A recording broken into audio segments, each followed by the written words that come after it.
الأصيل على شاطئ الفرات تسيل مني عبرات، على شاطئ الفرات تسيل مني عبرات الوجد والحزن القديم، تتسلل ذكريات الوجع المغمور بالأنين والألم، وتنطفي في الروح جذوة الأمل.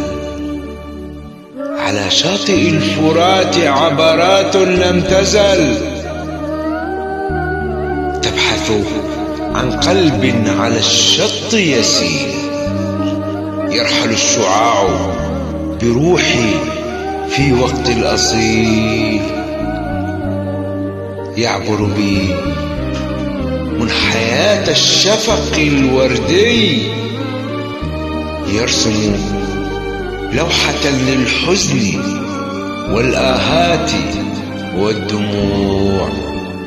على الفرات نسمة تأتي من الماضي البعيد، تعيد ذكرى لم تزل تحفر في النفس أخاديد الوجع، بلحظة شجية الحنين والجراح. مهلا مهلا على القلوب الذهويات، مهلا على شهلاء يا شاطئ الفرات. لا ترسم الحزن، لا ترسم الحزن على جداره، لا تشعل البركان في أتونه. يكفي فؤادي ذلك الجرح القديم، ذلك الأخدود الذي في موجتي يجري كما تجري هنا أيها النهر الكبير، أيها الجرح الكبير. ترفق بي، ترفق بي يا نهر الفرات، إني وإياك جرحان في صدر الزمن. تشبهني، تشبه شهلاء التي كالنار تجري في صدور العالمين.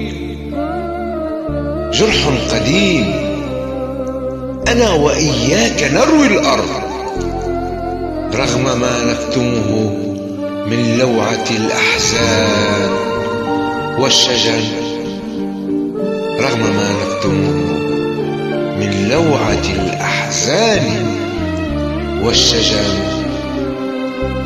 عند الأصيل كلمات الدكتورة المهندسة شهلاء كريم الكاظمي، أداء الشاعر والأديب أحمد سيف الشيخ.